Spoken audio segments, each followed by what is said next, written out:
Hello, hello, hello, and welcome back to Tea with Thoughts with your host here, Coach Yapha. Welcome, beloved. How is your week going? I hope you and your family, your loved ones are well. So, we have another episode of Tea with Thoughts, and today we're going to talk about toxic encouragement, or people call it toxic positivity. So, you know how we do it. Pause me for a bit so you can go to the kitchen and grab your favorite beverage, or maybe you have it with you already. Grab your tea or coffee or whatever drink you desire, okay? And let's get into this. Okay, so how many of you are familiar with toxic positivity?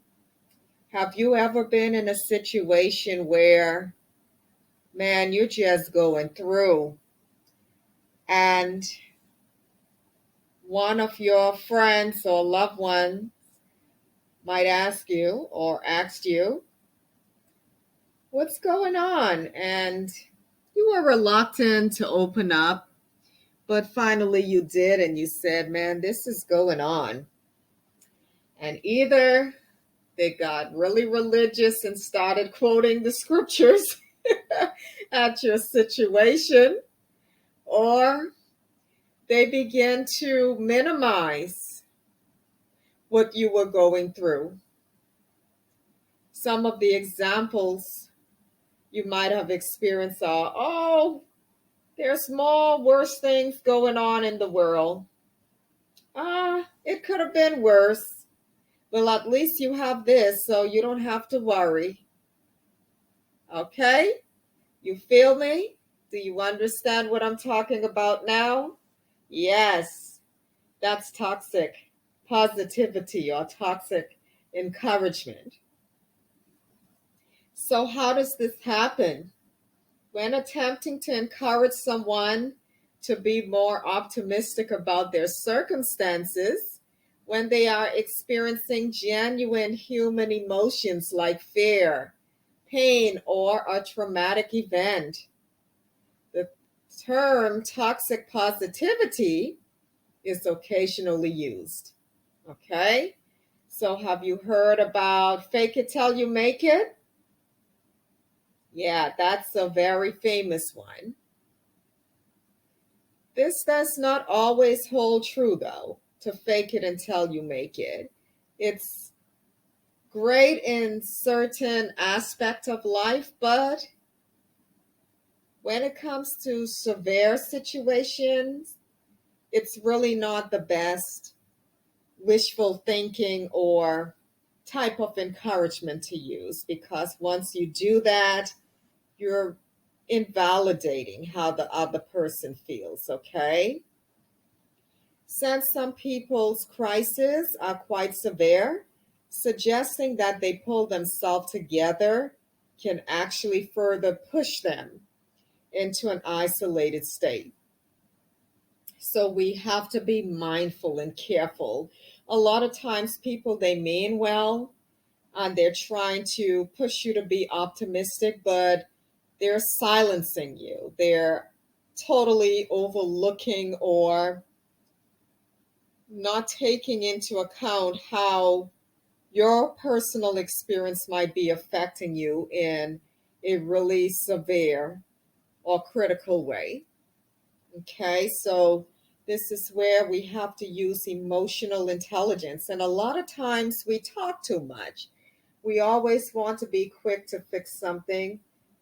Most of the times, people, they don't want us to talk. If they want our opinion, they would ask for it.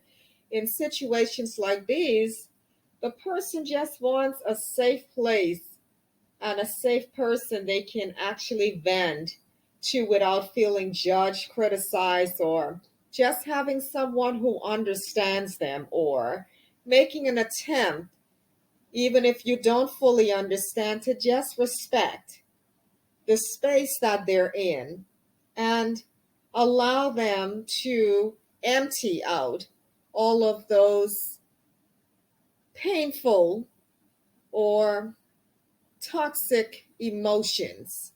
Okay? Now, again,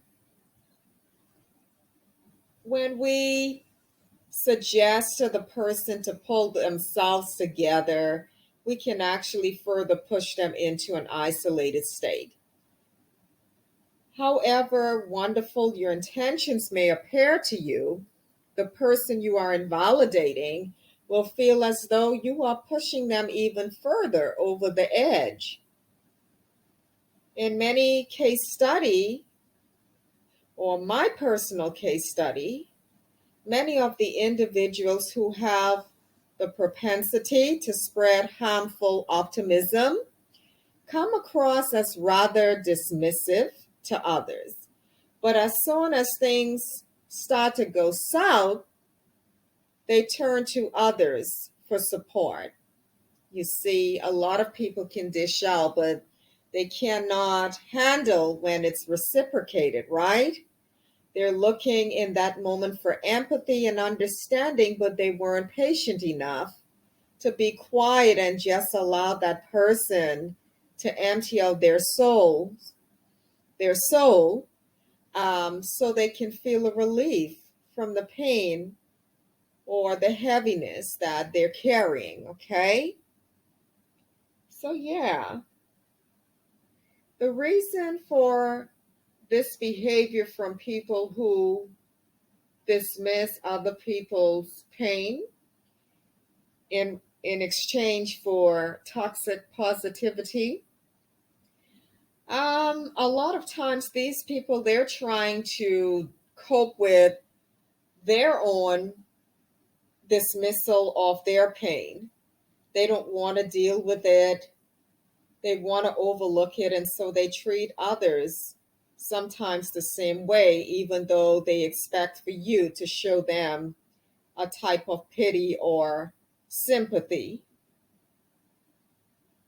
And many times, a lot of these people are just self centered, toxic, or borderline narcissistic, or full blown narcissistic people who don't care about anyone else but their feelings and what is more important to them. Okay?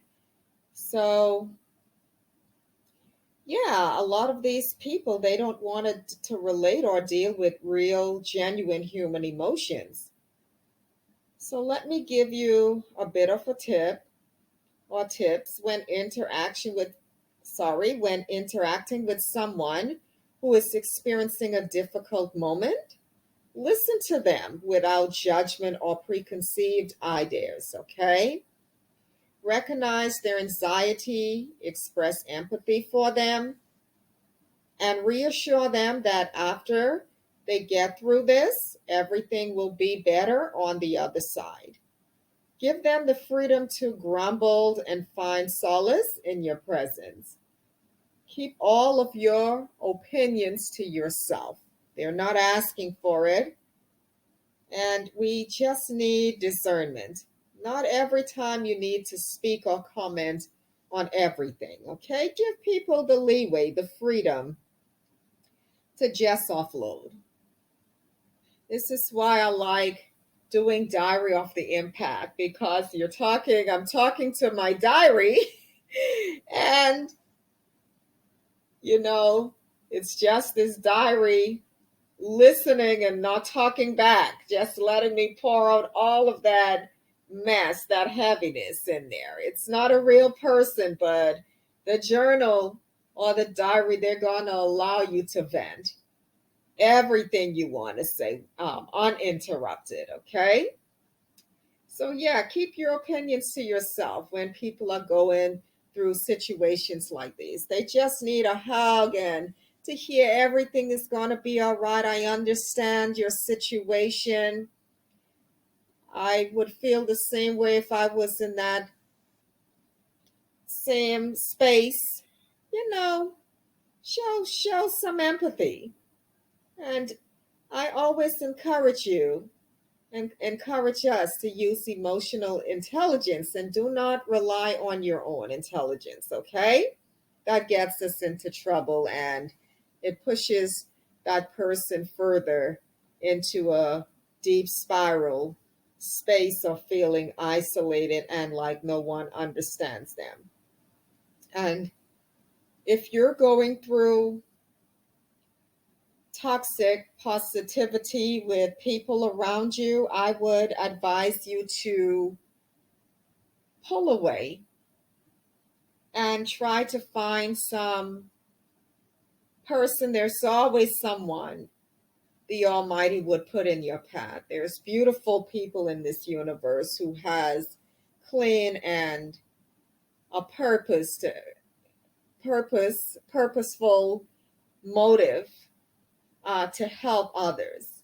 So you just have to use your intuition and who to speak to. And if at all you can afford talking to a professional, you too must be careful because a lot of therapists or even coaches, they have toxic and narcissistic tendencies or personality disorder, and they go into these fields so they can assert power over you or use you as a source of fuel for their narcissistic or toxic supply.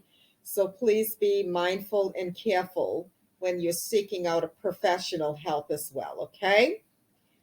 And we're going to end this segment today. You know how I love to end it. If no one has told you today or ever in your life how much they love you, let me be the first to tell you. I love you, love you, love you, love you from the core of my soul, really. I do. And I hope you feel it. So you have a wonderful rest of your week and your weekend ahead of you. And thank you for tuning in once again and for your support. Don't forget to like, share, and subscribe. Feel free to comment down below. I love your interaction. So take it easy and peace and barakas. Bye-bye for now.